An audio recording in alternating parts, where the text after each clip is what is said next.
नमस्कार मंडळी, स्वागत आहे तुमचं मराठी एक्सप्रेस ह्या आपल्या लोकप्रिय चॅनलमध्ये. स्वर्गीय अजितदादा पवार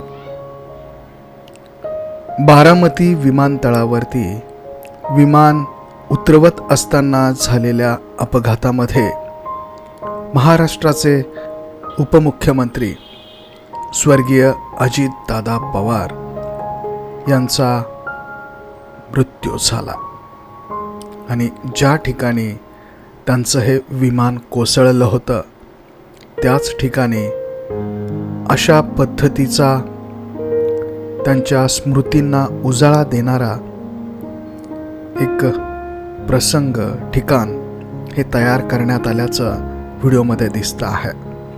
मंडळी, हा व्हिडिओ सोशल मीडियामध्ये सध्या प्रचंड मोठ्या प्रमाणात व्हायरल होतो आहे आणि हे ठिकाण तेच बारामतीच्या विमानतळाच्या शेजारील ठिकाण असल्याचं सांगितलं जात आहे.